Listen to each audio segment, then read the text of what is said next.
네, 이제 3장을 마치고 4장이요. 지적법에서 가장 내용이 많고 시험 출제도 가장 많이 되는 부분이 바로 이제 토지 이동 및 지적 공부의 정리죠. 잘 정리하시기 바라고, 자, 지금 하나씩 이제 문제를 풀어보도록 하겠습니다. 먼저 이제 가장 먼저 대표적인 내용. 자, 토지 이동과 관련돼서는 개별적인 토지 이동이 나오기도 하고, 그 다음에 종합적으로 나오게 돼요. 그러면 토지 이동과 관련돼서 시험자 가장 많이 나오는 부분은 축척 변경이고요. 여기는 매년 나오고, 그 다음에 중요한 것이 등록상 정정이고요. 그 이외의 것들은 이제 뭐 나왔다 안 나왔다 합니다. 종합적인 문제를 이렇게 섞여서 나오기도 하고요. 자, 하나씩 이제 보도록 하죠. 자, 1번 보시면은 토지 소유자는 지적공부에 등록된 한 필지 일부가 형질 변경 등으로 용도가 다르게 됐어요. 일부가 용도가 다르게 됐으면 당연히 분할을 해야 되는 거죠. 그럼 분할을 하면 어떻습니까? 60일 이내 용도가 변경된 때로부터 60일. 그러니까 다 60일 이내에 신청하지만은 바다로 된 토지의 등록 말수만 90일이었던 것이죠. 그럼 2번 지적소관청은 지적공부의 등록사항에 토지 이동 정리결의서와 다르게 정리됐다. 그러면 토지 이동 정리결의서와 다르게 됐다는 것은 이걸 결의서를 보고 옮겨 적는 과정에서 이제 오기가 생겼다는 거죠. 잘못 기록이 됐어요. 자, 이런 경우는 어떻습니까? 직권으로 정정할 수가 있는 거죠. 그러니까 원칙적으로 등록사항을 정정을 직권으로 할 수 없는 것이 원칙이지만 예외적으로 등록사항 정정을 통해서 손해보는 사람이 없다는 거죠. 면적의 증감이 없어요. 이런 경우는 정정한다고 해서 손해보는 사람도 없고 면적의 증감도 없으니까요. 이런 경우는 직권으로 정정할 수 있는데 대표적인 것이 바로 옮겨 적는 과정에서 오류가 발생했을 때, 이럴 때는 직권 정정이 가능한 거죠. 3번 지적소관청은 토지 이동에 따라 지적 공부를 정리하려는 경우, 자, 토지 이동 정리 결의서를 작성한다. 그러니까 토지 이동 같은 경우는 습니까? 이 결의사라고 하는 것은 최종 이제 결정서가 된다는 거겠죠.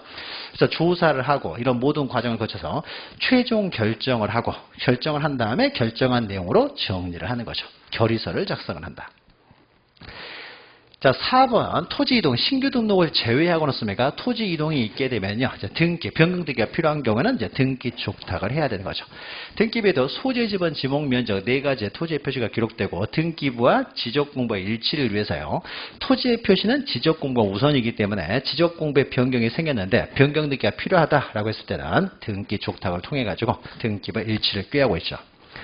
자, 등기 촉탁을 하고요. 또 마지막 절차죠. 그래서 토지 이동 정리, 소유자 정리 절차를 합쳐서 우리는 지적 정리 절차라고 하고, 지적 정리가 끝나면은 거기서 끝나는 것이 아니라 지적 정리 이후였습니까? 등기부와 일치를 위해서 통지를 등기 촉탁을 하죠. 등기 촉탁을 하고 그 이후에 마지막 단계로서 이 지적 정리 결과를 이제 통지를 하는 거죠. 토지 소유자 등에 통지하는 절차까지 하면 모든 절차가 끝나게 되는 거죠.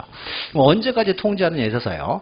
자, 등록 전환을 했다. 등록 전환을 위해서 토지의 표시가는 이제 변경 등기가 필요한 경우에, 자, 등록 전환을 하게 되면 지번은 무조건 바뀌게 되겠죠. 임야도에서 지적도로 들어오기 때문에 지번이 무조건 바뀌잖아요. 그러면 지번은 등기부에 기록되어 있기 때문에 당연히 변경 등기를 촉탁을 먼저 해야 되겠죠. 그래서 등기부와 일치를 해서 변경 등기를 먼저 촉탁을 해요. 촉탁에 따라서 이제 등기관세에서 씁니까? 변경 등기를 하게 되겠죠. 그래서 변경 등기를 하고 난 다음에 씁니까? 변경 등기를 하고 난 다음에 다시 우리가 너희들이 촉탁한 대로 변경 등기를 하였다라는 다시 통지서를 다시 지적소관청에 보내겠죠.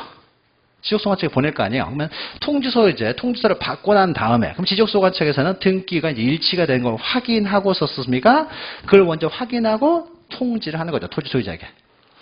이런 거죠. 그러니까 지적 정리를 하게 되면 이렇게 되는 거죠. 지적 정리를 하게 되면 등기 촉탁이 필요하면 어떻습니까? 먼저 등기 촉탁을 하는 거죠.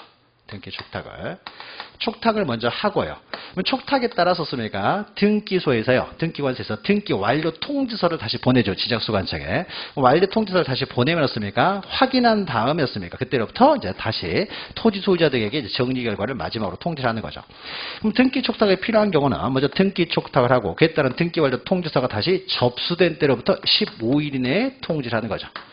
물론 변경 등기가 필요 없는 경우도 있겠죠. 뭐 경계를 정정했다. 경계는 등기부에 기록되는 사항이 아니니까요. 등기 촉탁할 필요 없고, 따라서 등기 완료 통지 같은 것도 존재하지 않을 것이고, 이런 경우는 정리한 다음이었습니까? 그냥 7일 이내에 통지하면 되는 것이죠. 등록한 다음에. 그럼 여기서 이제 잘못된 건 이것도 기출됐다는 내용인데요. 말을 조금 바꿔놨죠. 그 변경 등기를 등기관세에 접수한 날로부터, 접수한 날이라는 건 무슨 뭐예요? 등기 촉탁을 하고요. 그 등기 촉탁이 접수된 때로부터 15일이라는 거죠. 이건 말이 안 있는 거죠. 접수를 시킨 다음에요. 그에 따라서 등기 완료 통지서를 다시 접수한 때로부터 15일인 거죠. 말이 좀 다르죠. 그래서 등기관서에 접수를 접수만 시킨다고 등기 촉탁만 하고 바로 15일 이내 통지하는 게 아닌 거죠. 등기 촉탁을 하고 그랬다 썼습니까? 등기 완료 통지서를 다시 접수한 날로부터 15일인 것이지 등기 촉탁만 하고 바로 15일 이내에 통지하는 것은 아니다라는 거죠. 그러니까 촉탁서가 등기관서에 접수된 거 그것만으로 그때부터 15일을 계산하는 것이 아니라 다시 등기 완료 통지서를 접수한 때로부터 15일이 되는 거죠. 그렇죠. 5번이 틀린 거죠. 그러니까 말을 조금 바꿔놨죠. 등기 촉탁만 하고 통지하는 것이 아니라 촉탁에 따른 등기 완료 통지서를 다시 접수하고서 15일 이내에 통지하는 것이니까요. 5번이 잘못된 것이죠.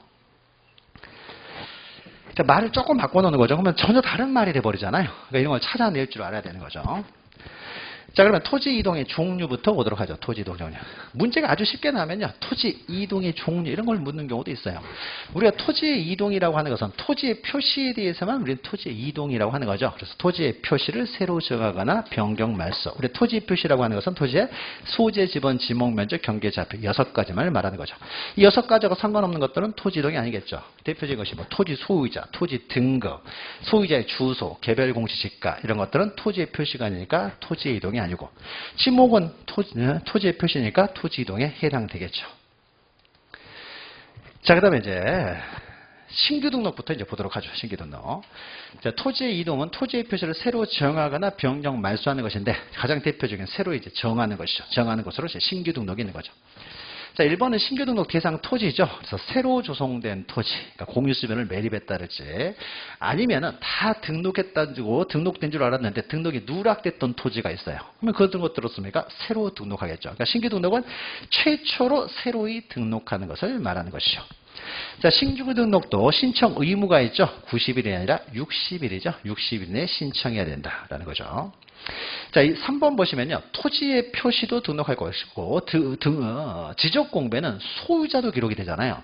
근데 소유자, 지적공배 기록되는 소유자는 등기부를 보고 옮겨 적는데, 신규 등록할 때는 아직 등기부가 없잖아요. 지적공부가 먼저 등록되고, 그 다음에 등기부가 만들어지다 보니까. 그러니까 소유자도 등록을 해야 되는데, 소유자를 등기부 보고 적을 수가 없는 거죠. 따라서 등기 관련 서류는 가져오지를 못하는 거고, 소유자도 씁니까? 지적소관청에서 직권으로 이제 조사에 결정할 수밖에 없는 거죠. 소유자도 등록을 해야 되니까요. 그리고 그 소유자가 씁니까? 지적공부에 등록된 소유자가 그 지적공부 들고 와서 보존넣기를 신청하는 거죠. 그러니까 지적소관청에서의 소유자를요, 자기들이 직권으로 조사해서 결정하는데 굉장히 중요하죠. 이건 만약에 소유자 잘못 등록돼 버리면 보존넣기가 틀리게 돼 버릴 테니까. 그래서 신규 등록을 신청하러 갈 때는 어떻습니까? 내가 소유자라는 증명서를 반드시 가져가는 거죠. 그럼 지적소관청에서는 그 증명서류를 보고 썼습니까? 그 증명서를 조사하는 거죠. 조사해가지고 씁니까? 소유자를 등록하는 거죠. 그래서 신규 등록할 때는, 신규 등록할 때만이죠. 그러니까 신규 등록할 때는 소유자가 어디에도 없기 때문에, 등기부에 없기 때문에 지적소관청이 직접 조사하여 결정을 한다는 거죠. 그리고 이것 때문에 신규 등록할 때만 소유권 증명서를 첨부해 가는 것이고요. 자, 신규 등록의 효력, 토지의 표시의 효력, 토지 이동의 효력은 어떻게 됩니까? 지적공배 등록한 때 효력이 발생하는 거죠. 그래서 등록한 때, 이걸 지적 등록주의, 지적 형식주의 이렇게 하는 거죠. 등록한 때 효력이 발생한다. 자, 5번 보시면은 신규 등록지 신청지 첨부해야 될 서류, 첨부해야 될 서류가 바로 소유권 증명서류라는 거죠. 소유권 증명서류를 가져가야 되는데 내가 가져갈 서류를요, 지적소관청이 관리를 하고 있어요. 관리하고 있다는 건 가지고 있다는 거죠. 가지고 있으면 우리가 굳이 가져갈 필요는 없고요. 그 확인으로서 제출에 가름할 수가 있다는 거죠. 이건 다 옳은 말이에요. 항상 참인 명제가 되는 거죠. 그래서 내가 제출해야 될 어떤 서류를 지적소관청이 관리하면은 그 지적소관청의 확인으로서 제출에 가름할 수 있다. 다 맞는 표현이 되는 거죠. 자, 3번은 이제 신규 등록 관련돼서 타당하지 않은 것에서요. 자, 우리가 신규 등록을 할 때 토지의 표시는 등록한 때 효력이 발생하는 거죠. 등록이 돼야 지번이 등록이 돼야 이제 지번을 그때 갖게 돼요. 그러나 소유권은 언제 취득합니까? 공유수면이 매립이 되면 어떻습니까? 이때 바로 원시 취득을 하는 거죠. 아직 등록되기 전이라고 하더라도 법률의 규정에 의한 물권 변동이기 때문에 대장에 등록이 안 됐다고 하더라도 지적공부, 등기부에 등기가 안 됐다고 하더라도요. 공유수면이 매립할 당시였습니까? 매립한 사람이 바로 원시 취득을 하는 거죠. 그러면 소유권의 취득 시기였습니까? 공유수면 매립 준공인가를 받은 때, 준공이 됐을 때죠. 준공됐을 때, 이때 바로 소유권을 취득하게 되는 거죠. 따라서 공유수면 매립에 따라 신규 등록하는 경우에 대장상에 우리가 소유자를 기록할 때는요, 변경일, 변경원인도 항상 기록하는 것이죠. 그러면 소유자가 변동된 날, 변경된 날, 변동이 되겠죠. 변경 비슷하게 보시면 되고, 변동된 날은 어떻습니까? 지적공부에 등록되는 날을 적는 것이 아니라 공유수면 매립 준공일자를 적게 되는 거죠. 그래서 우리가 4월 1일 날 어떻습니까? 예, 토지가 준공검사가 끝났어요. 갑이라는 사람이 토지를 매립해가지고. 그럼 이 사람은 어떻습니까? 이때 원시 취득을 하는 거죠. 대장하고 등기 없이도요.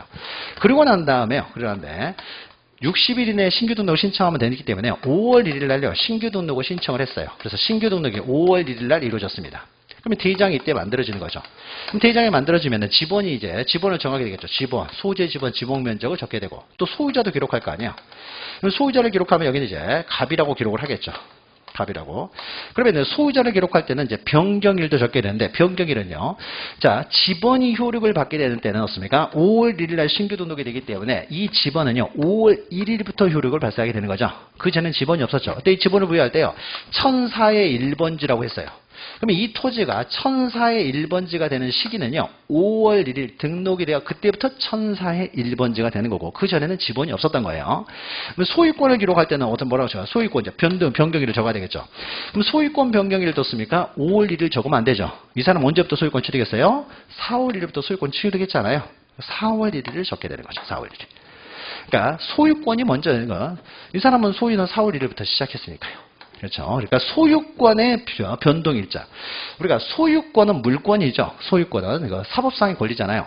권리는 없습니까? 민법에서 정해지는 거죠. 언제부터 이 사람이 권리를 취득하느냐는 지적공부에서 결정되는 것이 아니라 민법에서 결정이 되는 거예요. 그러니까 민법에서 씁니까? 여러분 민법 시간에 배웠네요. 원시 취득한 날. 그 날짜의 소유권을 원시 취득하고 그 날짜를 적게 되겠죠. 그러면 지적공부는 없습니까? 토지의 표시예요. 토지의 표시는 지적법에 의해서 결정돼요. 그러니까 토지의 표시는 지적법에 의해서 결정되지만 소유권 없습니까? 권리는 민법에 의해서 결정되는 거죠. 자, 다음에 3번 신규 등록할 때만 소유권 증명서를 첨부해 가야 된다는 거죠. 그 다음에 4번 신규 등록을 신청할 경우에는 측량 성과도를 가져가느냐. 자, 이거. 자, 신규 등록할 때 어떻습니까? 경계도 정하고 면적도 정해야 되기 때문에 당연히 측량은 해야 됩니다. 근데 측량을 해야 되지만 측량 성과도를 그럼 가져가야 되느냐. 지금 측량을 하게 되면요. 신규 등록할 때 측량하게 되면 어떻습니까? 측량은 지적지정 수행자가 측량을 한 다음에 측량이 끝나면 성과도를 바로 그 의뢰했던 토지 소유자에게 발급하는 게 아니죠. 지적소관청에 제출해 가지고요. 지적소관청이 검사를 받죠. 지적소관청이 검사를 한 다음이었습니까? 그러면 측량을 잘했으면요. 측량 수행자에게 성과도를 발급해줘요. 그럼 그 성과도로습니까? 수행자가 그 의뢰했던 토지 소유자한테 발급을 해주겠죠. 그러면은 지적소관청은 뭘 가지고 있냐면요. 이 성과도하고 동일한 내용의 측량 결과도를 자기들이 또 가지고 있어요. 그래서 우리가 지적공부 복구할 때요. 복구 자료에 뭐가 있었어요? 측량 결과도라는 게 있었죠. 측량 결과도의 내용하고 성과도의 내용은 동일한 거예요. 그래서 결과도는 자기들이 가지고 있고요. 가지고 있고 성과도를 우리에게 발급을 해줘요. 그러면 측량 결과도를 자기들이 가지고 있으니까 어떻습니까? 지적 공부가 멸실됐을 때 자기들이 가지고 있는 측량 결과도를 가지고 복구할 수 있다는 거죠. 성과도하고 복구도의 내용은 동일할 거 아니에요. 그러니까 측량, 성과도하고 동일한 내용의 결과도를 지적소관청이 가지고 있다는 거죠. 가지고 있으니까 우리가 따로 측량 성과도를 제출할 필요는 없는 거죠. 그래서 측량 성과도를요.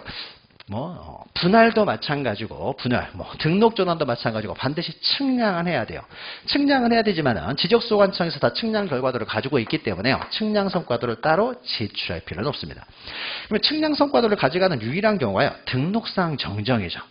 등록상에 오류가 있을 때, 그때만 등록상 정정 측량 성과도를 가져갑니다. 그래서 등록상 정정의 경우만 측량 성과도를 가져가고, 그 이외에는 측량 성과도를 가져가는 경우는 없습니다.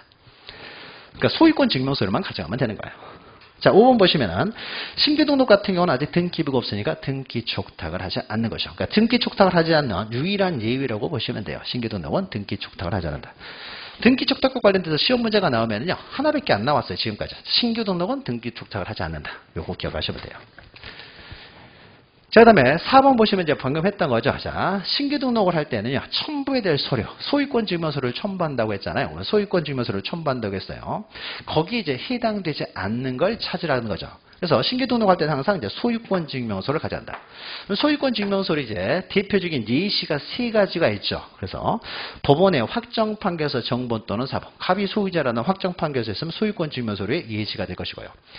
자, 공유수면을 매립을 했어요. 그럼 준공검사를 받았겠죠. 4월이라 준공검사가 떨어지면요, 원시 취득을 했던 사람, 즉 매립을 했던 사람한테 준공검사 확인증을 줬을 거 아니에요.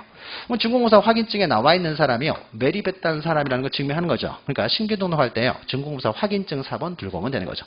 근데 준공검사 확인증 4번을 이제 들고 오는데 원본은 누가 가지고 있어요? 지적소관청이 원본 가지고 있을 거 아니에요. 그러니까 이럴 때는 어떻습니까? 지적소관청에서 원본 가지고 있으니까 이럴 때는 꼭 가져갈 필요는 없는 거죠. 너희들이 가지고 있는 원본 확인해 봐라 라고 해서 이제 제출에 가름할 수도 있고요. 그러니까 대표적인 게 이런 게 되겠죠. 그래서 준공검사 확인증 이런 것들 지적소관청 원본 잊어버릴 수도 있는 거죠. 잘 관리해야 되는데. 그럼 4번 가져가면 되는 거고요.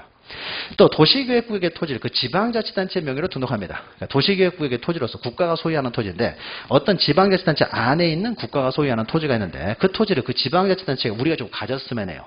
그럼 국토의 효율적인 이용계획을 수립하고 지적공부를 관리하고 이런 것들은 국토교통부 장관이 하겠지만은 국가의 재산을 관리하는 사람은 기획재정부 장관이죠. 그래서 국가가 소유한 재산을요, 지방자치단체가 국가가 소유하는 토지를 지방자치단체가 우리가 갖겠다라고 했을 때는 기획재정부 장관이 허락을 해줘야 되겠죠. 그래서 지자체 명의로 등록을 할 때는요, 기획재정부 장관과 협의한 문서를 가져오게 되면은 그럼 어떻습니까? 이제 지자체 명의로 등록할 수가 있게 되는 거죠. 기획재정부 장관은 딱 한 번 여기서 등장한다고 했어요. 그러니까 이런 것들이 어떻습니까? 하나의 소유권 증명서를 하나 예시가 되겠죠. 그래서 기타 소유권 증명서를 가져갑니다. 근데 1번에서요, 가장 일반적인 소유권 증명서는요, 등기 서류가 되겠죠. 근데 신규 등록할 때는 등기 서류가 존재할 수가 없죠. 존재할 수 없으니까 등기 서류는 소유권 증명서에 해당이 될 수가 없는 거죠. 1번이 틀린 거죠. 신규 등록할 때는 등기 자체가 없으니까요. 그 다음에 5번을 보죠. 자, 5번. 1번은 우리가 앞에서 할 거죠. 그러니까 60일 이내에 신청해야 된다는 거죠. 준공일자. 그러니까 소지가 발생했으면 60일 이내에 신규 등록 신청해야 된다. 우리 2번 보시면 신규 등록 신청할 때는 소유권 증명서를 가져가는데 등기 서류가 들어가면 절대 안 되는 거죠. 이것 때문에 틀린 거죠. 등기상 증명서 이런 것들은 들어갈 수가 없는 것이죠. 소유권 증명서류에는 들어갈 수가 없기 때문에 2번이 틀린 거죠. 그러니까 소유권 증명서류가 여러 가지가 될 수 있지만 적어도 절대 등기 서류는 들어가서는 안 되죠. 근데 그럴싸하게 나오지만 틀린 문장이 되는 거죠. 이건 존재할 수 없는 문장이니까요. 자, 3번 신규 등록을 한 경우에도 반드시 측량을 해야 되죠. 그러나 측량 성과들을 첨부할 필요는 없는 것이고요. 자, 신규 등록을 함에 있어서요, 소유권 증명서류가 있어야 되는, 소유권 증명서에 따라서 이제 신규 등록을 해야 될 텐데요, 소유자가 없어요. 소유자 없으면 어떻습니까? 무주의 부동산이죠. 무주의 부동산은 국가에게 귀속되잖아요. 그래서 국으로 등록을 하게 됩니다. 소유권 증명이 없으면 국은 이제 국가가 소유한다는 거예요. 국으로 등록을 한다. 자, 신규 등록 대상 토지는 이미 등록된 인접 토지와 동일한 축척으로 등록을 하겠죠. 동일한 축척으로. 또 이때 이제 지번을 부여할 때는 어떻습니까? 인접 토지의 본번에 부번을 붙여서 부여하는 것이 원칙이 될 것이고. 이것은 이제 지번 시간 했으니까요. 자, 그 다음에 이제 등록 전환입니다. 이제 6번부터는. 등록 전환은 임야대장, 임야대에서 토지대장, 지적도를 이제 옮겨 등록하는 것이죠. 그래서 처음으로 새롭게 등록하는 것이 아니라 이미 등록이 되어 있는데 등록되는 장부만 전환시켜 주는 거죠. 토지대장, 임야대장으로. 임야대장, 임야대장, 임야대에서 토지대장, 지적도로요. 자, 이것도 60일 이내 신청 의무가 있죠. 등록 전환 대상 토지가 있으면 60일 이내 신청을 해야 된다. 그러면 등록 전환에서 대표적인 토지는 바로 이거죠. 산지관리법상 산지 전용 허가를 받았다 그렇지. 건축법상 건축 허가를 받아요. 간단한 것은 이제 신고만으로 해결되는 경우도 있고요. 좀 규제가 좀 강하다라고 했을 때는 이제 허가까지 받아야 되는 거죠. 허가까지. 자, 이런 허가가 있으면 어떻습니까? 이제 산지관리법상이요. 산지 원래 임야였는데 대지로 전용을 허가를 받았어요. 아니면 전으로 허가를 전용할 수 있도록 허가를 받았다는 거죠. 그러면 전은 어떻습니까? 만약에 임야에서 이제 전으로 전용할 수 있도록 어떻습니까? 산지를, 임야를 전으로 전용할 수 있도록 허가를 받았어요. 그러면 저는 지적도에 등록되는 토지라는 거죠. 그러니까 허가를 받았으니까 이것은 이제 지적도로 옮겨 등록해야 될 토지가 된 거죠. 옮겨 등록한 토지가 됐어요. 그러면은 허가만 받으면요, 바로 등록 전환을 신청하는 거예요. 그러니까 임야를 전으로요, 형질 변경 공사를 하기 전에 허가만 나면은 바로 등록 전환을 신청하도록 합니다. 또 건축 허가가 났어요. 임야에 있었습니까? 여기서 임야에서요. 건축물, 그러니까 주택을 지을 수 있는 허가가 났어요. 그럼 임야에 있었습니까? 거기다 장차 이제 대로 바뀔 토지가 되겠죠. 그래서 허가가 나면은요, 아직 건축공사 시작도 하기 전에요, 허가가 받으면 바로 등록 전환이 가능해요. 그래서 등록 전환을 먼저 한 다음에, 그러니까 임야들 지적도를 먼저 옮겨 등록한 다음에 나중이었습니까? 이제 지목 변경이 이루어지겠죠. 전으로 이제 토지공사까지 끝나면 이제 전으로 이제 지목을 변경하겠죠. 건물 다 지은 다음에 대로 지목이 변경되겠죠. 지은 다음에. 그러면 짓기 전에 먼저 등록 전환부터 한다는 거죠. 이렇게 개발행위 허가 등을 받으면요, 허가만 있으면 바로 등록 전환이 가능해요. 그러면 등록 전환을 60일 내에 신청하라고 했으니까 그렇습니까? 허가가 나면 바로 60일 내에 등록 전환을 신청하라는 거죠. 허가만 난 상태에서. 그러고 난 다음이었습니까? 공사 다 끝나면 이제 지목 변경도 이제 차차 하면 되는 것이죠. 가장 대표적인 것이 되겠죠. 그래서 보통은 이렇게 허가를 받아서 등록 전환 신청하는 게 일반적인데, 그런데 이런 경우는 이제 허가 없이도, 허가가 없어요. 그러니까 여전히 임야로 남아있는 상태에서, 임야인 상태에서 다른 어떤 전용하는 어떤 허가를 받은 적도 없이 임야인 상태에서 그대로 씁니까? 등록 전환되는 경우가 세 가지가 있는 거죠. 허가 없이도. 대표적인 것이 어떻게 돼요? 대부분의 토지가 등록 전환됐어요. 그 토지 주변이 다 등록 전환됐는데 그 토지 몇 필지를 위해서요, 임야들을 계속 존치하는 것이 불합리하다고 싶으면, 불합리하다고 인정되면 어떻습니까? 바로 등록 전환을 해버릴 수 있는 거죠. 그러니까 임야인 상태였습니까? 그 토지도 그냥 한꺼번에 등록 전환, 임야도에서 지적도로 옮겨 등록하자는 거죠. 그러니까 이런 허가 없이였습니까? 지목 변경도 없이 그냥 계속 임야로 남아있는 상태에서 등록 전환이 이루어지는 거죠. 첫 번째가 습니까? 이렇게 대부분의 토지가 등록 전환되는 경우. 주변에. 자, 이런 경우에 이제 등록 전환이 가능하고요. 또 하나가 뭐예요? 또 하나가 사실상 형질 변경이 됐다는 거죠. 사실상 형질 변경으로 밭으로 이용되고 있어요. 형질 변경을 통해서. 근데 지목 변경을 할 수가 없어요. 공법상 규제 때문에. 그렇다고 하더라도 사실상 형질 변경은 되었기 때문에 지목 변경 없이 임야인 채로습니까? 이런 경우도 등록 전환이 가능하고요. 또 하나 세 번째가요, 도시군관리계획선에 따라서 분할되는 거죠. 도시관리계획선, 도시군관리계획선, 도시관리계획선에 따라서 분할되는 경우죠. 그럼 도시관리계획선 안에 있는 토지들은요, 다 지적도로 들어와야 돼요. 지적도로 들어와야 되기 때문에 그 안에 있는 토지는 다 그냥 임야인 채로 씁니까? 지적도로 옮겨 등록해요. 그러니까 요 세 가지는 허가 같은 거 없이 뒀습니까? 임야인 채로 그대로 계속적으로 이제 임야로 남아 있으면서도 등록 전환 대상 토지가 되는 거, 세 가지가 있는 거죠. 그래서 등록 전환 대상 토지는요, 외우셔야 된다고 그랬죠. 네 가지니까. 요거 대표적인 게 2번이고요. 그 다음에 더해가지고 요 세 가지가 더 있죠. 그래서 등록 전환 대상 토지가 네 가지가 있기 때문에 이건 좀 기억하시라고 했죠. 자, 그다음에 4번 등록 전환에 따른 면적을 정할 때요. 자, 그럼 등록 전환을 하게 되면요, 지적도로 이제 옮겨서요, 다시 경계를 정하고 다시 면적을 측정을 한다는 거죠. 그래서 다 측량을 합니다. 자, 그럼 면적을 정할 때요, 임야대장에 기존에 면적이 있었을 거 아니에요. 임야도에서 측정한 임야대장에 면적이 있었을 것이고, 등록 전환하는 과정에서요, 지적도에서 측정한 면적이 있었겠죠. 등록 전환될 면적. 그러면 두 면적에 오차가 발생을 했어요. 그러면 차이가 있으면요, 이건 임야도에서 측정한 면적이고, 이것은 지적도에서 측정한 면적이기 때문에 지적도에서 측정한 면적이 당연히 정확하겠죠. 정확할 테니까요, 오차가 허용 범위를 초과하던 이내이건 상관없이 오차가 발생하면 항상 없습니까? 지적도에서 측정한 면적을 등록 전환 면적으로 결정하는 것이지 임야대장의 면적을 등록 전환 면적으로 결정하는 게 아니에요. 그러니까 오차가 허용 범위를 초과하던 이내건 상관없이 임야대장에 등록된 면적이 아니라 지적도에서 측정한 등록 전환된 면적을 등록 전환 면적으로 언제나 결정한다는 거죠. 자, 그 다음에 등록을 할 때는 이제 인접토지와 동일한 측정으로 등록 전환한다. 라는 거, 신규 등록하고 동일하고요. 또 지번 부여 방법도 없습니까? 새롭게 지번을 부여하기 때문에 신규 등록과 동일한 방법으로 지번을 부여하겠죠. 이게 시험 문제가 굉장히 잘 나오는 거죠. 이내라고 해서 원래 있던 임야대장의 면적을 등록 전환 면적으로 결정하는 게 아니다. 언제나 지적도에서 측정한 면적을 등록 전환 면적으로 결정한다. 그러니까 등록 전환된 면적을 등록 전환 면적으로 결정한다는 거죠. 자, 그러면 7번요. 자, 등록 전환에 관한 설명이죠.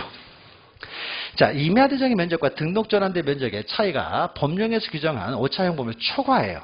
그러면 초과하든 초과하지 않든 언제 넣습니까? 등록 전환된 면적을 등록 전환 면적으로 결정하는 것이죠. 이제 그런데 오차 허용분을 초과하지 않는다는 것은 조금밖에 차이가 없어요. 조금밖에 차이가 없다는 것은요. 기존의 임야대장의 면적이 그렇게 잘못된 건 아니에요. 그러니까 굳이 옮겨 등록하면서 임야대장의 면적을 정정하지는 않습니다. 근데 만약 오차 허용분을 초과해요. 초과한다는 건 기존의 임야대장의 면적이 잘못됐다는 거죠. 잘못됐으니까 그것을 정정을 해요. 다만 이때 정정을 할 때는 신청해서 정정하는 것이 아니라 직권으로 정정을 합니다. 그래서 직권 정정이라는 거 1번 기억하셔야 되죠. 그러니까 언제나 등록 전환된 면적을 등록 전환 면적으로 결정을 하면서 초과할 때만 정정을 한다. 이때 정정하는 방법은 직권으로 정정한다. 자, 2번 보시면 관계법령에 따른 개발행위 허가 등을 받은 경우는 이제 등록 전환 신청할 수 있는 거고 당연하고 우리가 앞에 했을 거예요. 그다음 밑에 3번 임야 소유자가 관계법령에 따른 개발행위 허가 등을 받아 등록 전환을 실시하기 위해서 반드시 지적 측량을 실시해야 되는 거죠. 그러니까 등록 전환이 있어서 반드시 측량을 해야 되는 거죠. 측량을. 또 이제 4번이죠. 사실상 형질 변경이 되었어요. 그러면 사실상 형질 변경이 되었으면요. 지목 변경과 관계없이 었습니까? 다 등록 전환을 신청할 수가 있는 거죠. 사실상 형질 변경을 되었을 때 또는 도시 군관리 계획선에 따라서 분할하는 경우 이런 경우 다 등록 전환 신청 대상이 된다는 거죠. 그 다음에 이제 5번 보시면요. 지적공부 정리했으면 지번은 무조건 바뀌게 되겠죠. 그러니까 당연히 등기 촉탁을 해야 되는 거죠. 등기 촉탁. 지번이 무조건 바뀌잖아요. 그러니까 우리가 임야인 채로요. 등록 전환이 되기도 하기 때문에 지목이 그대로일 수 있어요. 우리가 등기부에는 소재, 지번, 지목, 면제 4가지를 기록하는데 등록 전환됐다고 해서 소재가 달라지는 건 아니죠. 동리가 달라지는 건 아니고요. 그 다음에 등록 전환했다고 해서 반드시 지목이 바뀌는 것도 아니에요. 그 다음에 면적도 안 바뀔 수도 있는 거죠. 등록 전환이 있어. 근데 지번은 무조건 바뀌잖아요. 그러니까 습니까? 반드시 등기 촉탁을 해야 되는 거죠. 그러니까 다 등기 촉탁을 하고 신규 등록만 등기 촉탁하지 않는다. 이렇게 기억하시면 됩니다. 자, 그 다음에 이제 8번을 보죠. 자, 뭐 이런 것들은 일반적인 거죠. 자, 등록 전환 신청할 때는요. 반드시 신청서를 작성하겠죠. 우리가 뭐 합병도 그렇고 분할도 그렇고 신규 등록도 그렇고요. 지목 변경도 그렇고 항상 신청서를 작성할 거 아니에요. 그러니까 반드시 신청서를 작성할 것이고 만약에 개발행위 허가를 받아서 이런 허가를 받아서 등록 전환을 신청해요. 그럼 신청할 때는 어떻습니까? 신청서에 기록된 내용을 증명하는 서류를 항상 첨부해야 되는 거죠. 등기도 마찬가지고 지적도 마찬가지죠. 신청서에 기록되어 있는 내용을 이제 증명하는 서류를 가져야 되겠죠. 허가 대상이면요. 허가받았다는 사실. 그러니까 허가를 받아서 등록 전환할 때는 허가받았다는 사실을 이제 허가서죠. 허가서를 첨부해야 되겠죠. 당연히. 그러니까 신청할 때 뭔가를 증명을 해야 된다. 그럼 증명서를 당연히 첨부해야 되겠죠. 자, 2번 보시면요. 우리가 첨부해야 될 서류를요. 지적소관청이 관리하고 있으면 그 확인으로서 제출에 가름할 수가 있죠. 그러니까 이거 그 틀린 말이죠. 그러니까 항상 우리가 제출해야 될 서류를 지적소관청이 관리하면 항상 그 제출에 가름할 수 있다. 언제나 맞는 말이에요. 없다 그래버리면 무조건 틀린 말이 되는 거죠. 2번이 틀린 거죠. 자, 3번 도시군관리계획서에 따라 분할하는 경우도 있습니까? 이런 경우에도 등록전환을 신청할 수가 있는 거죠. 등록전환 신청 대상 토지가 된다. 그러니까 등록전환 신청 대상 토지에 허가 없이 등록전환 신청 대상 토지가 되는 경우 3가지 기억하시면 되죠. 가장 대표적인 게 허가를 받아서 하는 경우지만 4가지 기억하시라는 거죠. 자, 그리고 이제 9번, 밑에 4번, 5번 됐네요. 자, 소유자는 어떻습니까? 신규 등록할 때만 소유자가 특별한 의미를 갖는 거예요. 신규 등록할 때만 쓰면 소유자가 어디에도 없잖아요. 등기부도 없고 하기 때문에, 뭐, 비장도 최초로 만들어지기 때문에. 그러니까 소유자를 기록을 해야 될 텐데, 뭘 보고 기록해요? 신청할 때 신청인이 제출하는 소유권 증명서류를 보고 씁니까? 그걸 조사해서 등록하겠죠. 근데 그러면 신규 등록을 제외하고는요, 이미 다 지적공부에 등록이 돼 있잖아요. 등록된 상태에서 토지 이동이 발생할 거 아니에요. 이미 등록된 상태에서. 그럼 이미 등록을 할 때였습니까? 지적공부에는 소유자가 다 등록돼 있을 거 아니에요. 그럼 소유자를 그냥 바로 옮겨 적으면 되겠죠. 그러니까 신규 등록을 제외한 나머지 토지 등은요. 소유자는 기존에 있는 거 그냥 옮겨 적으면 되는 거예요. 그러니까 아무 문제가 없는 거죠. 그러니까 신규 등록할 때만 소유권 증명서를 첨부한다. 그 이외에는 소유자는 그냥 옮겨 적으면 되는 거죠. 자, 그 다음에 5번 보시면 하나의 토지가요. 토지대장, 임야대장 양쪽에 등록할 수는 없는 거죠. 그래서 등록전환이 이루어지면 기존의 임야대장, 임야도는 말소를 하게 되겠죠. 양쪽에 등록돼서는 안 되기 때문에. 그 다음에 9번을 보죠. 등록전환 틀린 것은요. 자, 반드시 등록전환 측량 실시해야 된다고 했어요. 그 다음에 2번, 이것도 뭐 중요한 내용은 아니에요. 등록전환할 때도 씁니까? 측량 성과도를 첨부할 필요는 없죠. 등록전환도 측량은 해야 돼요. 그러나 측량 결과도를 지적소관청이 가지고 있으니까 측량 성과도를 우리가 첨부할 필요는 없는 거죠. 자, 3번 보시면요. 등록 전환을 하게 되면 임야도에서 지적도로 옮겨 등록하다 보니까 당연히 축척 변경이 수반되겠죠. 축척이 바뀔 거 아니에요. 등록 전환을 하게 되면은 임야도에서 지적도로 옮겨 등록하기 때문에 그 토지의 축척이 바뀌게 되겠죠. 그러면은 이것도 그러면은 축척의 변경을 수반하기 때문에 등록 전환도 축척 변경의 일종으로 보고, 그럼 축척 변경은 어떻습니까? 원칙적으로 축척 변경위원회 의결과 시도에서 승인을 받아서 하게 되니까, 그럼 등록 전환도 시도에서 승인 이런 게 필요하냐 있어서요. 우리가 축척 변경의 개념은 뭐예요? 지적도 내에서 이루어지는 것들만 우리는 축척 변경이라고 했죠. 평택시를 다시 다 측량을 하는 것, 이런 것들이 이제 축척 변경이라고 했어요. 그러니까 이런 거 할 때 엄청난 사업이죠. 몇십 년에 걸쳐서 이루어지는 이런 사업을 할 때만 없습니까? 축척 변경위원회 의결, 시도에서 승인이 필요하다는 거죠. 그럼 이것은 등록 전환은 지적도 내에서 이루어지는 게 아니죠. 임야도에서 지적도로 옮겨 등록하는 과정에서 이루어지는 거죠. 따라서 이것은 축척, 엄밀한 의미에서는 축척 변경은 아니에요. 축척 변경이 아니기 때문에 축척 변경 절차를 거칠 필요는 없는 것이죠. 축척 변경 절차. 3번 등록 전환 시에는 등록 전환 신청서만 제출하면 되죠. 아직 지목 변경이 되는 건 아니잖아요. 그러니까 지목 변경 신청서를 아직은 제출할 필요 없죠. 먼저 등록 전환을 한 다음에 나중에 공사 다 끝나면 그때 지목 변경을 신청하는 거예요. 그러니까 먼저 등록 전환부터 신청하는 거죠. 그 다음에 5번 등록 전환의 경우에는 원칙적으로 인접토지본번에 부본을 붙여서 지본을 부여한다. 지본 부여하는 방법이죠. 2번만 틀린 거죠. 그러니까 문제집에 있는 내용이요. 약간 우리가 기존에 알고 있는 내용을 조금 더 들어가서 막 응용되어 있는 문제들이 있어요. 그러니까 굉장히 간단한 문제들도 있고 좀 응용되어 있는 문제들도 있죠. 근데 응용되어 있는 문제가 처음 들어보는 것이 아니라 우리가 알고 있는 내용을 조금 한 발짝 응용을 하면 해결할 수 있는 거예요. 그러니까 문제를 풀면서 이런 연습도 하는 거예요. 이런 연습을 통해서 내가 정말로 제대로 알고 있었구나. 근데 알고 있는 내용을 이렇게까지 응용하기는 쉽지는 않습니다. 쉽지는 않으니까요. 이제 문제를 통해서 씁니까? 응용하는 과정에서 이제 정확하게 알게 되는 거죠. 정확하게. 그래서 약간 이제 응용되는 문제가 나와도 우리가 생각을 통해서 이제 풀게 되는 거죠. 자, 10번은 간단하죠. 축척 변경이 수반되는 토지 이동은 방금 설명했죠. 등록 전환을 하게 되면 축척 변경이 수반되게 되는 거죠. 나머지는 뭐 축척 변경을 수반하는 건 아닌 거죠. 자, 11번부터는 이제 토지의 분할이네요. 분할. 자, 분할에 관한 설명으로 이제 틀린 것은요. 자, 분할은 먼저 분할 대상 토지부터 알아야 되겠죠. 자, 분할 대상은 토지의 매매나 소유권 이전을 위해서 필요한 경우에 분할을 신청할 수 있고요. 또 불합리한 지상 경계를 시정하기 위해서도 분할을 신청할 수도 있고요. 또 앞에서 우리가 대표 문제에서 하나 나왔죠. 한 필지 일부가 용도가 다르게 됐어요. 그러면은 한 필지가 두 개의 지목을 가질 수는 없기 때문에 이때는 또 분할을 또 신청을 해야 되는 거죠. 다만 매매나 소유권 이전, 불합리한 지상 경계를 이제 시정하기 위한 분할은요. 내일 해도 되고 1년 있다 해도 되고 10년 있다 해도 되고 하고 싶을 때 아무 때나 하면 되는 거죠. 그러니까 따로 신청 의무 기간이 없죠.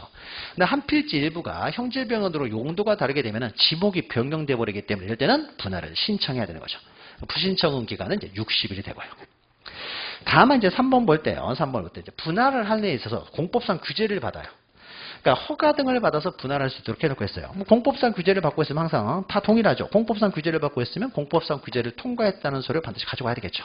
그래서 먼저 허가를 받고 분할 신청을 하겠죠. 그래서 분할 신청할 때는요. 허가서를 첨부해 와야 되겠죠. 그래서 공법상 규제를 받고 있으면 공법상 규제를 먼저 통과를 한 다음에 분할을 신청할 것이고, 이때 분할을 신청할 때는 공법상 규제, 즉 허가를 받았다는 걸 증명하는 허가서를 당연히 가져가야 되겠죠. 자, 5번부터 보죠. 5번부터. 아까 이제 분할 대상 토지니까요. 한 필지 일부가 관계법령에 따른 형질 변경 등으로 용도가 다르게 됐을 때, 이럴 때는 어떻습니까? 이때는 분할은 신청 의무가 있죠. 신청 의무 기간이 있잖아요. 이때는 신청을 해야 된다. 60일이죠. 60일 내에 신청을 해야 된다. 자, 4번 보시면요. 분할에 있어서요. 분할할 때는 항상 우리가 이제 면적 시간에 한 거죠. 면적 경계할 때죠. 분할할 때는 어떤 이유로 분할을 하든지 간에 분할을 뜻습니다. 지상 경계점에 경계점 표지를 설치하고 측량할 수 있다 그러면 다 맞는 말이라고 그랬어요. 그런데 이제 만약에 지상 건축물이 이렇게 있을 때, 그럼 건축물을 걸리게 할 수 있느냐 없느냐, 이건 좀 다른 문제라고 했죠. 걸리게 할 수 있느냐 없느냐는 없습니까? 어떤 개인적인 이익을 위해서 분할할 때는 걸리게 못하고, 그러나 공익이나 판결을 받아서 분할할 때는 걸리게 할 수도 있다는 거죠. 자, 여기는 뭐예요? 분할이 공공사업으로 도로를 계산한다고 했죠. 공익을 위해서 분할하죠. 그러면 지상건축물을 걸리게 할 수가 있게 되겠죠. 걸리게 해서는 안 된다고 했으니까 틀린 말이 되겠죠. 그러니까 지상건축물이 나오면은 항상 이게 걸릴 수 있는, 분할과 지상건축물 나오면 이게 걸리게 할 수 있느냐 없느냐의 문제가 되겠죠. 원칙적으로는 걸리게 할 수 없다. 그러나 예외적으로 이런 경우는 걸리게 할 수가 있죠. 공익을 위한다든지 법원의 판결이 있을 때는. 4번이 틀린 거죠. 그래서 경계 이런 것들을 이제 합쳐가지고요, 이제 종합적으로 문제가 나오기도 하는 거죠. 이렇게 분할에 있어서는.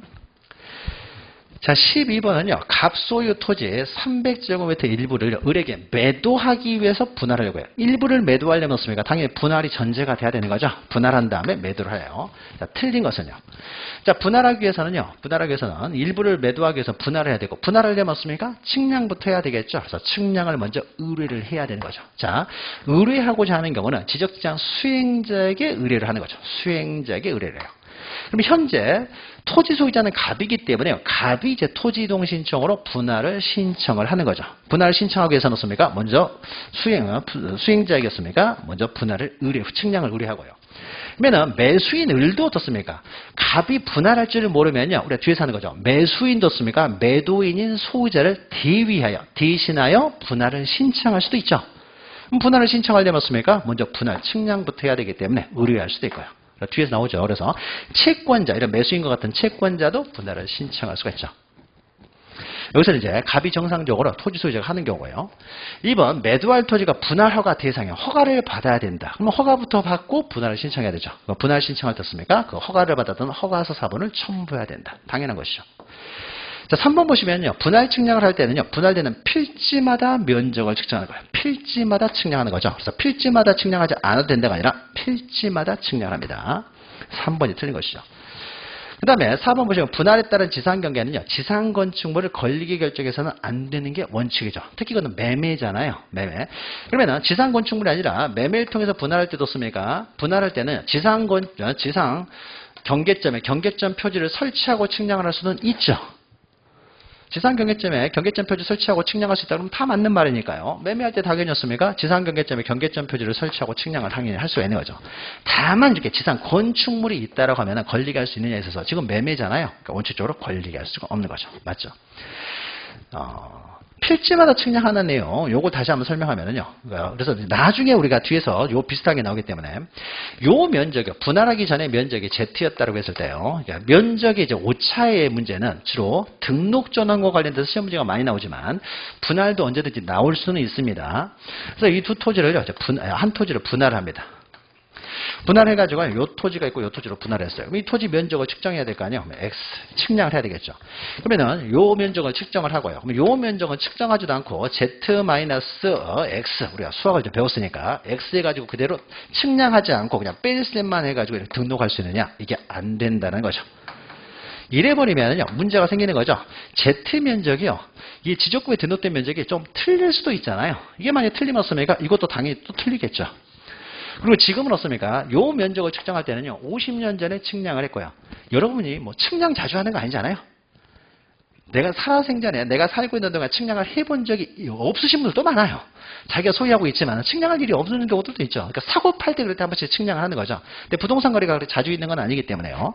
그래서 뭐 돌아가신 부모님 가지고 있다가 상속을 받아서 그냥 가지고 있어요. 측량해 본 적이 없어요. 그래서 50년 있다가 측량할 수도 있는 겁니다. 그럼 50년 전에 측량하고 지금의 측량 방법은 완전히 다르기 때문에 정확하게 다시 측량할 수가 있는 거죠. 자, 그래서 그대로 빼가지고 등록해버리면 이게 잘못되면 이것도 잘못되기 때문에 이런 식으로 등록하는 것이 아니라 따로 측량을 해요. Y 나왔어요. 그래서 필지마다 다 측량을 합니다. 근데 이제 문제는 이제 오차 문제가 생겼죠. X 더하기 Y를 하게 되면 습니까? 그럼 Z와 일치를 하면 아무 문제가 없는 거죠. 그러면은 뭐 Z도 정확했다는 거죠. 근데 이게 불일치가 있어요. 오차가 있다는 거죠. 그럼 오차를 어떻게 해결할 것이냐죠. 오차가 근데 아주 작은 오차예요. 허용 범위 이내예요. 자, 허용 범위 이내라는 건 이게 잘못된 건 아니라는 거죠. 잘못된 게 아니에요. 근데 이 둘 더한 것을 이 Z하고 일치는 시켜놔야 될 거 아니에요. 그러니까 이 오차를요, 적당히 여기다가 배분해서 등록을 해요. 그래서 일치를 시킵니다. 근데 우리는 아까 등록 전환 같은 경우는요, 오차 허용 범위 이내라고 하더라도 새롭게 측량은 없습니까? 등록 전환된 면적을 항상, 등록 전환된 면적을 항상 등록 전환 면적을 결정한다고 했어요. 그거는 임야도에서 지적도로 들어오기 때문에요. 지적도가 축척이 커요. 그러니까 항상 거기 정확하다는 거예요. 근데 분할은 없습니까? 분할은 축척이 동일할 거 아니에요. 축척이 동일하기 때문에 뭐가 옳다 그러다 그렇게 말하기 어려워요. 어렵기 때문에요. 오차가 허용 범위 이내면요. 이게 잘못된 거 아니기 때문에 적당히 나누어서 배분해가지고 일치를 시킵니다. 근데 오차가 허용 범위를 초과해요. 초과한다는 것은 뭐예요? 이게 잘못됐다는 거죠. 잘못됐으니까 이것을 정정을 해야 되겠죠. 이걸 그대로 등록하면서 이걸 정정을 하는 거죠. 좀 더 들어가게 되면은요. 경계점 좌표 등록부에 등록되어 있는 토지일 수도 있는 거죠. 경계점 좌표등록부에 등록된 토지 같은 경우는요. 좌표를 가지고 면적을 측정을 했어요. 그럼 이 좌표를 가지고 면적을 측정했기 때문에 정확하겠죠. 틀릴 수가 없잖아요. 수학이니까. 그러니까 정확하게 측량이 됐어요. 그 다음에요. 이걸 이제 또 측량을 해요.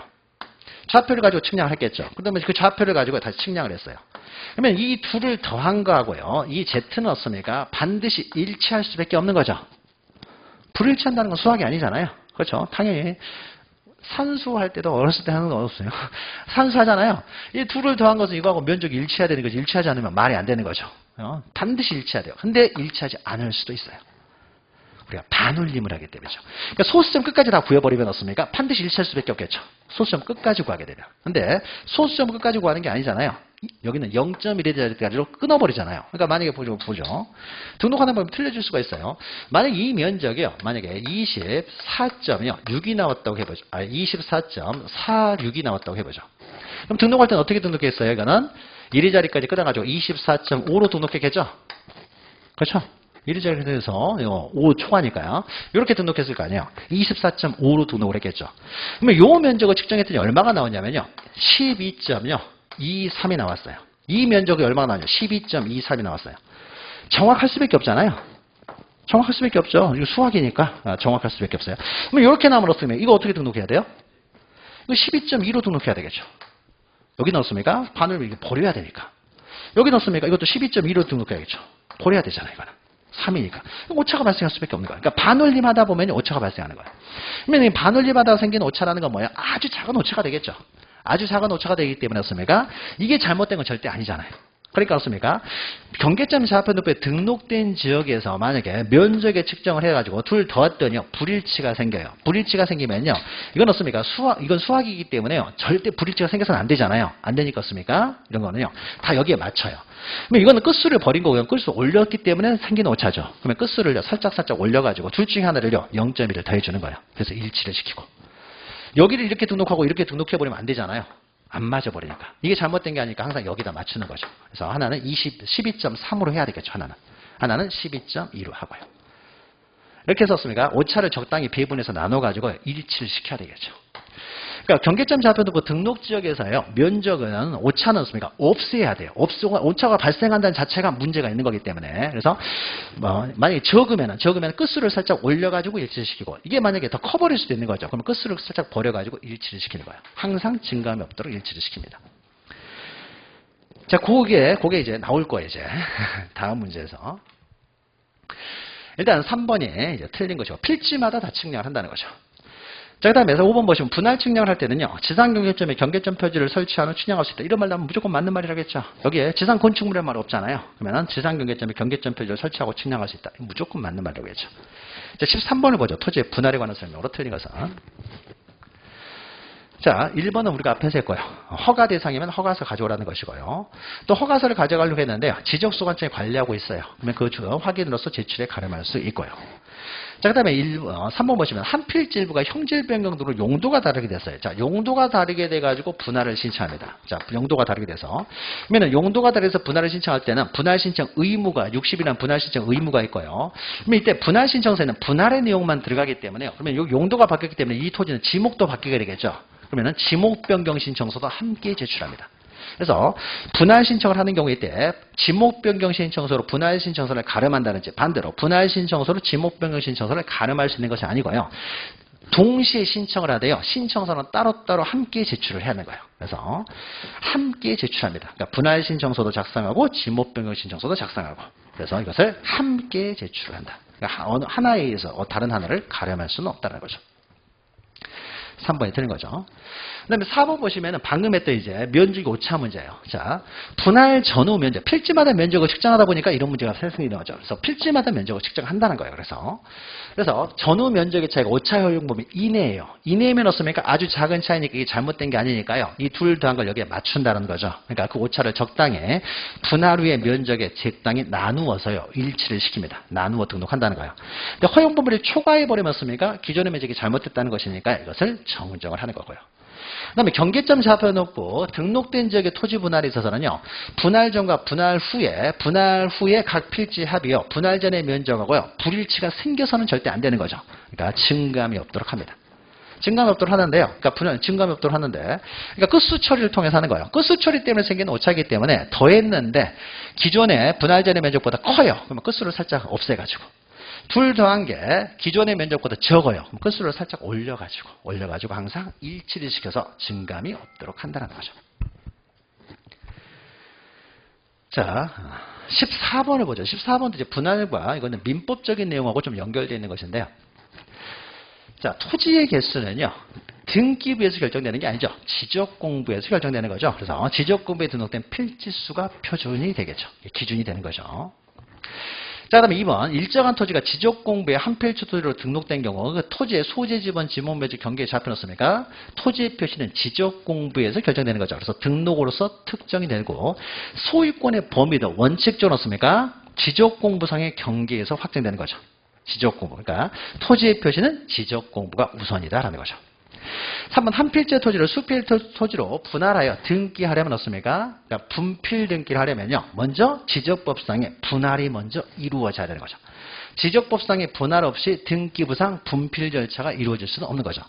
그러니까 분할이나 분필이나 똑같은 말이에요. 토지를 나눈다는 것인데 우리가 지적법에서는 주로 분할이라는 단어를 주로 많이 사용하고 등기법에서는 분필이라는 단어를 좀 많이 사용할 뿐이에요. 그러니까 등기법에서 분할이라고 할 수 있고요. 지적법에서도 분필이라고 할 수 있어요. 똑같은 말이니까 똑같은 말을 이제 법에서 약간 이제 분필, 분할 좀 다르게 사용할 뿐인 것이죠.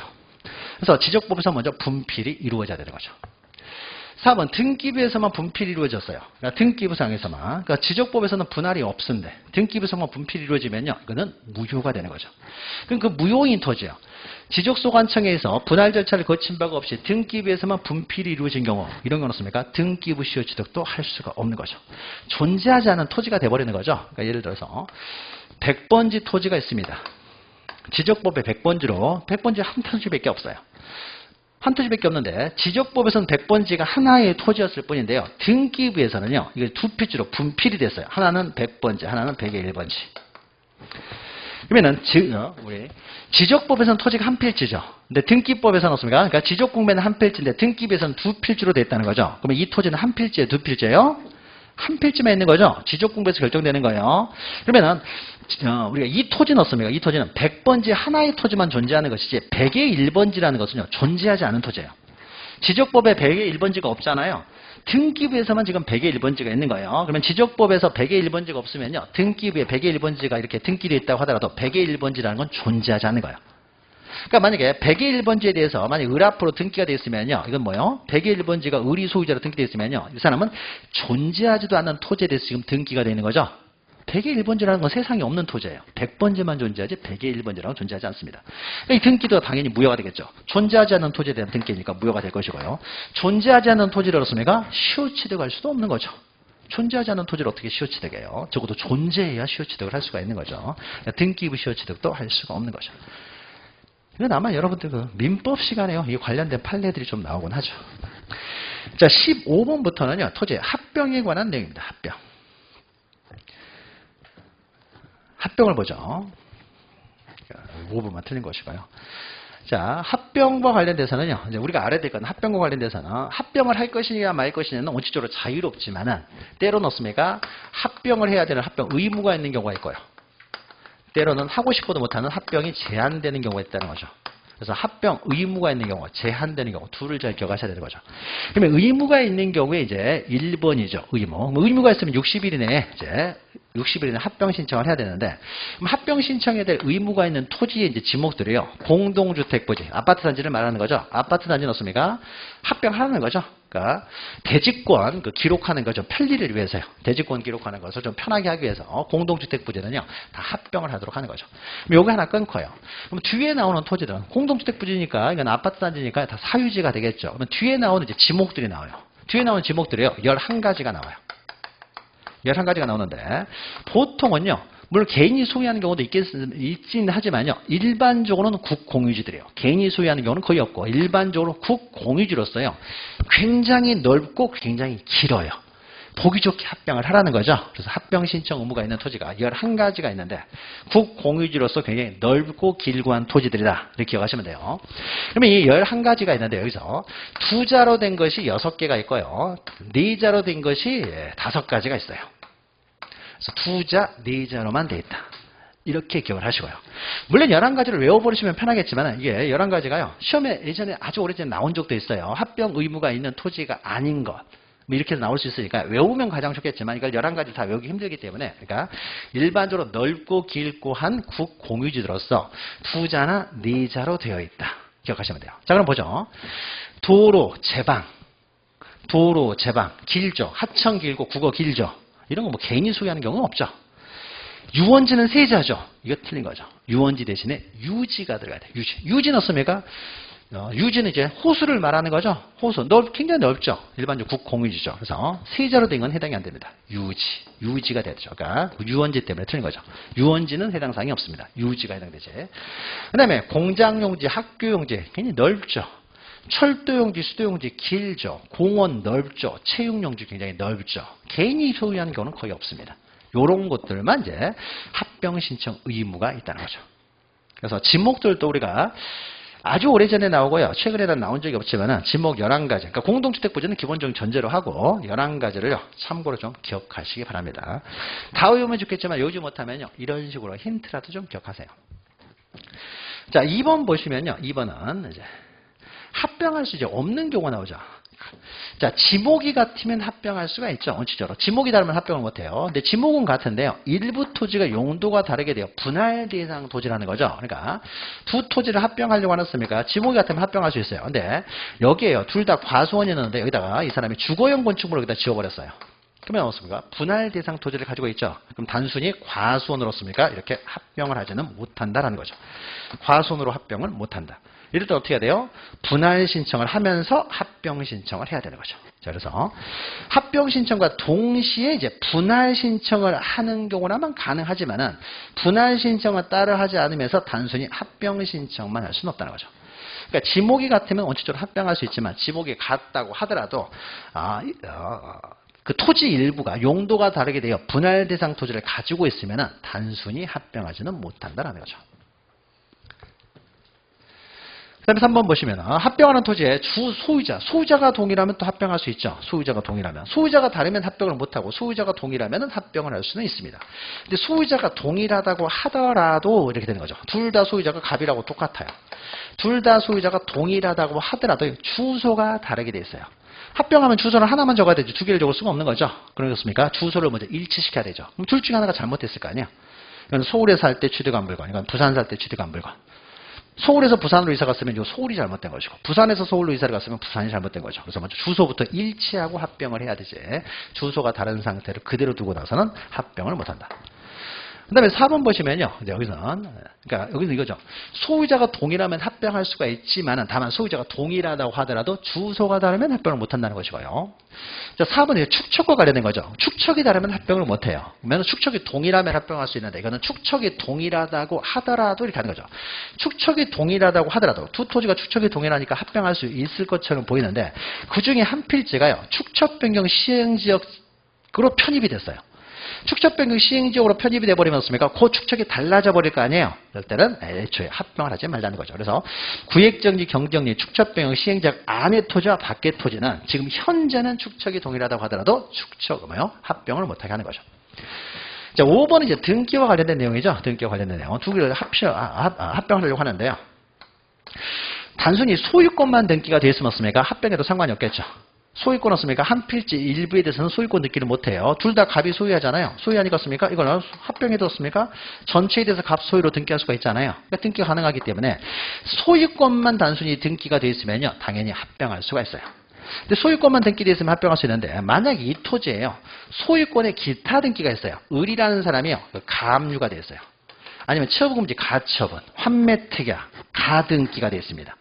그러니까 이게 뭐 소유권에 대한 가등기 등이 있어요. 그럼 어떻습니까? 합병의 자유는 합병을 할 것인가 말 것인가 원칙적으로 자유롭지만요.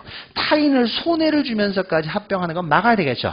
그래서 만약에 여기 가압류가 돼 있다든지 가등기가 되는 상태에서 합병을 해버리면 어떻게 됩니까? 한 필지 일부가 지금 가압류, 가등기가 돼버리죠. 한 필지면 소유권을 취득하지 못하잖아요. 그럼 이 사람은 어떻습니까? 소유권 취득하지 못하죠. 경매도 못하겠죠. 그러면 의뢰 권리는 소멸돼 버리겠죠. 한 필지 일부는 가등기를 본등기를 못하니까. 한 필지 일부는 어떻습니까? 경매도 못하잖아요.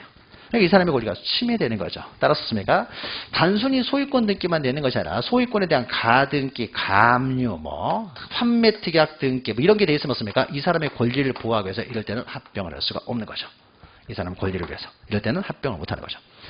그 다음에 이제 지상권, 전세권, 임차권이죠. 용익권 등기가 되어 있어요. 을 앞으로 습니까? 여기에 지상권이 설정되어 있어요. 지상권이 설정됐으면요, 합병을 하더라도 한 필지 일부에 대해서는 지상권이 가능하기 때문에 습니까? 을이 침해받는 일이 없죠. 그러니까 이것은 없습니까? 합병해도 상관없겠죠. 근데 만약에 저당권이 설정됐으면 다르죠. 저당권은요, 경매하는 권리인데요. 을 앞으로 여기 저당권이 설정된 합병해버리면 습니까? 을은 한 필지 일부에 대한 저당권자가 되어버리는 거죠. 한 필지 일부는 경매할 수 있어요? 없어요? 못하는 거죠. 그럼 저당권은 당연히 소멸하게 되겠죠. 한 필지 일부는 경매를 못하니까. 따라서 이렇게 됐습니까? 합병 못하게 막아야 되겠죠. 그러니까 합병을 할 수가 없어요. 저당권이 설정됐어요. 그 다음에 이제 지역권은 좀 다르죠. 지역권은 이제 다시 봐야 되겠죠. 지역권이요. 갑이라는 사람이 이제 두 토지를 소유하고 있는데 인접하는 을의 토지가 있어요. 을이 소유하는 토지가 있습니다. 자, 을이 소유하는 토지인데요. 이 갑이 소유하는 이 토지가요. 을의 이 토지에 대해서 승역지로서 지역권이 설정되어 있습니다. 승역지예요. 근데 갑이 이제 승역지로 소유자로서 이제 승역지로 을 토지로 해서 승역지가 되고 있는데요. 갑이 다른 인접하는 자기 토지와요. 합병을 하려고 해요. 그렇습니까? 갑이 이제 만약 합병하게 되면요. 한 필지 일부가 지금 승역지가 되죠. 한 필지 일부는 승역지가 될 수 있어요? 될 수 있잖아요. 그러니까 승역지였으면 합병이 가능하겠죠. 자, 그런데 만약에요. 요 토지가요. 을의 토지에 대해서 요역지로서 지역권을 가지고 있는 토지예요. 가지고 있는 토지인데 갑이 소유하는 다른 토지하고요. 합병을 해버립니다. 그렇습니까? 한 필지 일부가 요역지가 되죠. 한 필지 일부는 요역지가 될 수가 없죠. 그렇습니까? 그는 합병을 못하는 거죠. 요역지였을 때는 합병을 못하겠죠. 한 필지 일부는 요역지가 될 수가 없으니까. 이럴 때는 습니까? 합병을 할 수가 없죠. 여러분 미국 시간 다 공부하시는 내용이죠. 그대로죠. 자, 그 다음에 이제 저당권과 관련돼서요. 공동저당권이요. 공동저당권입니다. 자, 만약에 저당권이 있는데요. 갑이라는 사람이 이제 소유하고 있는데 을이라는 사람이 한 필지에만 저당권을 가지고 있으면요. 이때는 합병을 못한다고 했죠. 한 필지에는 저당권 설정을 못하니까. 근데 을이라는 사람이 합병하려는 모든 토지에 대해서 다 저당권을 가지고 있어요. 그러면 어떻습니까? 전체에 대해서 저당권을 가지고 있는 사람이죠. 가지고 있는 사람이니까 어떻습니까? 합병을 하게 되면은요. 어차피 을이라는 사람은 전체에 대해서 저당권을 다 가지고 있었던 사람이니까 합병하면 어떻습니까? 을은 오히려 이득이 되겠네요. 만약에 이게 합병이 안 되는 상태에서는 을이 어떻습니까? 경매를 2번 해야 되겠죠. 두 토지를 경매를 신청해야 되죠. 합병을 하니까 어떻습니까? 한 번만 신청하면 되잖아요. 그렇죠? 어차피 이 사람 전체에 대해서 저당권을 가지고 있으니까. 그러니까 그렇습니까? 만약에 합병하고자 하는 모든 토지에 대해서 다 저당권을 가지고 있었을 경우에는요. 합병해도 상관없죠. 을의 권리를 침해하는 게 아니기 때문에. 근데 다만 이 두 개의 저당권이요. 등기 원인이나 원인 일자 접수 번호가 만약에 다르면은 이 저당권에 대해서 등기 원인, 원일자, 접수번호를 적어야 되는데 적을 수가 없게 되는 거죠. 아까 우리가 소유자가 동일하다고 하더라도 주소가 다르면 어떻습니까? 주소부터 일치가 돼야 합병할 수 있다고 했죠. 주소 다르면 합병 못하는 거예요. 마찬가지로 어떻습니까? 등기 원인, 원일자, 접수번호가 다르기 때문에 이럴 때는 합병을 할 수가 없는 거죠. 그래서 만약에 모두에 대해서 전부에 대해서 습니까? 저당권을 가지고 있다고 하더라도요. 이 각각의 저당권이 등기 원인, 원일자, 접수번호가요. 하나라도 달라버리면 합병을 못해요. 모두 같다라는 거죠. 모두 같다는 것은 애초에 동시적으로 저당권을 설정했다는 거죠. 상설적 공동저당. 이럴 때는 어떻습니까? 합병을 해도 돼요. 근데 만약에 요 토지를 먼저 저당권 설정한 다음에 왼쪽 토지를 나중에 저당권을 설정하게 되면 접수번호가 달려질 수밖에 없는 거죠. 추가적 공동저당은요. 다를 수밖에 없으니까 이럴 때는 합병을 할 수가 없는 거죠. 그래서 창설적 공동저당은 합병할 수 있고 추가적 공동저당은 합병을 못하게 되겠죠. 그러니까 하나라도 달라버리면 어떻습니까? 합병을 할 수가 없는 거고요. 그 다음에 신탁등기죠. 우리가 나중에 이제 등기법 뒤에 보면 이제 신탁등기를 다루죠. 그래서 갑이라는 사람이요. 두 토지를 소유하고 있는데요. 이것을 부동산 투자신탁회사 A라는 회사였으니까 신탁을 맡겼어요. 너희들이 좀 관리 좀 해달라 해서 부동산 투자신탁회사 회사에 신탁을 했어요. 신탁한 상태에서 오른쪽에 있는 토지만 신탁을 했어요. 신탁을 하게 되면 소유권 이전 등기가 A한테 넘어가는 거죠. 신탁법상 신탁은요. 대내적 대외적으로 수탁자가 완전히 소유권을 취득합니다. 그러니까 소유권을 이제 넘겼어요. 넘긴 상태에서 갑이 다른 자기 앞으로 돼 있는 소유권은 등기하고 이건 합병을 못 하겠죠. 소유자가 다르잖아요. 신탁을 해버렸으니까 이제는 이 토지는 을이 아니라 A가 소유하죠. A가 소유하기 때문에 합병을 못 하겠죠. 소유자가 다르니까. 근데 둘 다 만약에 신탁을 했어요. 둘 다 신탁을 했으니까 둘 다 A 명의로 지금 등기가 돼 있죠. A 명의로. 그러니까 소유자가 동일하죠. 동일하니까 씁니까? 이건 합병해도 상관이 없겠죠. 그래서 합병하고자 하는 토지의 전부에 대해서요. 신탁 등기가 다 돼 있으면 씁니까? 합병해도 상관이 없을 텐데 문제는 신탁의 목적이 틀려요. 오른쪽에 있는 토지하고 왼쪽의 토지가요. 신탁의 목적, 내용이 틀릴 수도 있는 거죠. 여기서 나오는 수익금은 자기가 받기로 했지만요. 이 토지에 대해서 수익금은요. 을한테 지급하라고 했어요. 제3자를 위한 계약이죠. 이게. 그럼 어떻습니까? 수익자가 막 틀리다는 거예요. 그럼 어떻습니까? 신탁 등기를 할 때는요. 여기에 위탁자, 수탁자, 수익자 이런 걸 적어야 되는데 신탁의 내용이 달라버리니까 어떻습니까? 합병을 할 수가 없겠죠. 우리가 나중에 신탁 등기에 있어서 이제 신탁 등기 자세히 보게 될 텐데 신탁의 내용들, 수탁자가 누가 되고 수익자가 누가 되고 신탁의 내용은 어디다 적습니까? 신탁 원부에 기록을 하죠. 등기부에는 신탁 원부 번호만 적죠. 번호만 적었습니까? 신탁에 대한 자세한 내용은 신탁 원부에 기록하잖아요. 즉 신탁 원부에 기록되는 그 신탁 등기의 등기상이 모두 동일하면은 합병해도 상관없겠죠. 근데 하나라도 만약에 틀려버리면 합병을 할 수가 없게 되겠죠. 그러니까 요거죠. 그러니까 요런 등기들은 어떻습니까? 합병할 수 있지만 그 이외의 등기요. 그 이외의 등기. 방금 이제 여기는 그 이외의 등기 이런 것들은 합병할 수가 없다는 거죠. 그래서 우리가 합병할 수 있는 경우, 합병할 수 없는 경우를 정확하게 구별하셔야 되죠. 자, 16번을 보죠. 예전에 이렇게 나왔어요. 예전에. 그래서 만약에 지목을 내가 11가지 다 못 외웠어요. 못 외웠으면 어떻게 돼야 돼요? 2자하고 4자를 먼저 골라내야 되겠죠. 5자짜리는 빼야 될 거 아니에요. 3자짜리로 빼야 되겠죠. 그러면 2자로 4자로 된 게 이거예요. 그럼 여기서 이제 하나를 골라야 돼요. 이것 중에서 가장 넓고 긴 걸 고르면 되는 거죠. 가장 넓고 길고 일반적으로 공유지. 그럼 어떻습니까? 묘지보다는 유지. 호수잖아요. 호수. 소양강 댐 호수 이런 걸 맞아. 유지가 해당되겠죠. 이게 제일 넓죠. 이거보다. 제일 넓고 긴 걸 고르시면 됩니다. 우리는 또 객관식이라는 장점이 있으니까 이걸 가지고 이렇게 응용하면 되는 거죠. 자, 그리고요. 17번은요. 17번은. 이거 내가 앞에서 한 거죠, 이제. 합병 신청할 수 없는 경우는 그랬어요. 자, 합병하는 토지가 지번부여지역, 동리를 말하는 거죠. 동리, 지목, 소유자 하나라도 달라버리면 합병 못 하겠죠. 자, 그 다음에 2번요. 자, 소유자가 동일하다고 하더라도 주소가 다르면 합병을 못 한다고 했어요. 그러면 또 하나가요. 소유자가 다르면 합병을 못 하는데 소유자가 동일해요. 그럼 소유자가 동일하긴 한데 이거는 공유지예요. 그럼 공유지가 소유자가 모두 동일한 경우는 합병을 무조건 가능한 것은 아니고요. 공유지 같은 경우는요. 소유자뿐만 아니라 지분까지 동일해야 합병할 수 있다고 그랬죠. 여기는 소유자도 동일하고 있습니까? 공유지분도 같대요. 그러니까 이건 합병할 수가 있는 거죠. 이건 합병이 가능하죠. 그러니까 소유자, 공유지 같은 경우는 소유자만 동일해서는 합병할 수 있는 건 아니고 지분까지 동일해야 합병할 수 있다는 거죠. 많이 보는 거죠. 그래서 우리가 두 개를 합병하려고 하는데 이거 가불이 소유하고 있고 이것도 가불이 소유하고 있어요. 이 토지는 갑병이 소유해버리면 소유자가 다르니까 합병을 아예 못하는 거고요. 소유자가 동일합니다. 그럼 소유자가 동일하다고 해서 무조건 합병할 수 있는 게 아니라는 거죠. 이 토지는 이 사람이 3분의 2, 3분의 1. 이 토지는 이 사람이 3분의 1, 3분의 2. 그러니까 을이 3분의 2예요. 그럼 어떻습니까? 지분이 다르죠? 그럼 합병을 못한다는 거죠. 지분까지 동일해야 되겠죠. 지분이 달라버리면 합병했을 때 갑의 지분하고 을의 지분을 적기가 너무 힘들다는 거죠. 이거는 3분의 2, 3분의 1. 여기는 3분의 1, 3분의 2예요. 근데 여기는 371제곱미터고 여기는 361제곱미터예요. 합병했을 때 갑의 지분은 얼마가 되고 을의 지분은 얼마가 될 것이냐. 계산 못해요. 못하죠. 아주 어렸을 때는 할 수 있었겠죠. 방정식 해가지고 하잖아요. 근데 지금 못하잖아요. 못해요. 그러니까 이런 것들은 합병을 못해요. 근데 여기가 을도 여기도 없습니까? 지분이 동일해요. 여기 갑이 3분의 2고 여기도 을이 3분의 1이에요. 그럼 없습니까? 갑의 지분 얼마예요? 3분의 2. 을의 지분 3분의 1. 그럼 계산할 필요도 없잖아요. 그러니까 지분까지 동일해야 합병할 수 있다는 거죠. 자, 그리고 4번 보시면요. 축척이 다르면 합병하지 못하고 3번이네요. 연접하지 않아요. 붙어있지 않으면 합병을 못하겠죠. 적어도 붙어있어야 합병하는 거죠. 그 다음에 5번 보시면 등기된 토지와 등기되지 아니한 토지는요. 또는 한 필지는 없습니까? 한 필지 일부만 등기할 수는 없기 때문에 등기되지 않은 토지와 등기된 토지는 합병을 못하겠죠. 그래서 둘 다 등기가 안 돼 있다랄지 둘 다 등기가 돼야만 합병할 수 있는 거고 하나는 등기되어 있고 하나는 등기 안 됐으면 합병을 못하죠. 합병하려면 어떻게 해야 돼요? 등기 안 된 토지를 빨리 등기를 해야 되겠죠. 등기한 다음에 합병하면 되겠죠. 등기한 다음에. 자, 그리고 이제 18번이요. 비슷한 내용입니다. 18번. 자, 합병에 관한 설명으로 틀린 것은요. 자, 소유권, 단순히 소유권 등기만 대해서는 합병할 수 있지만 소유권에 대한 가처분 등기가 됐어요. 한 필지. 합병하는 토지 하나에 가처분 등기가 됐으면 합병을 할 수가 없죠. 그 다음에 2번 보시면요. 요역지에 대한 지역권 등기가 되어 있으면 어떻습니까? 요역지가 되어 있으면 합병을 할 수가 없죠. 승역지가 있으면 승역지는 합병할 수 있지만 요역지는 합병할 수가 없죠. 승역지는 합병할 수 있지만 요역지는 합병을 못한다.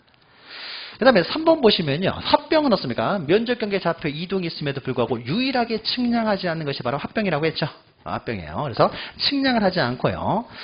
측량을 하지 않고 그러나 조사는 한다고 했어요. 모든 토지동은 다 조사는 하는 거죠. 조사. 정말 합병이 있었는지 조사를 하는 거죠. 그래서 조사한 다음에 토지이동 정리 결의서 작성해서 이제 등록을 하는 거죠. 합병.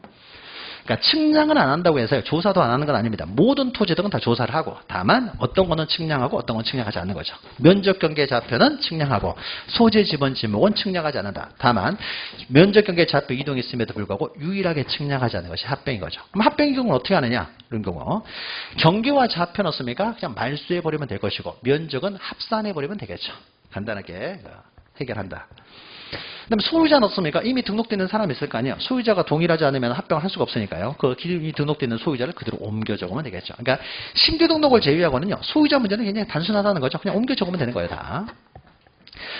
그 다음에 이제 합병까지 했고 19번부터는요. 지목 변경부터 나오게 되는데 오늘 측량까지 다 지적고 끝내려고 했는데 측량까지는 힘들겠네요. 측량 앞까지 4장까지만 할 수 있게 하네요. 잠시 쉬었다 보도록 하죠.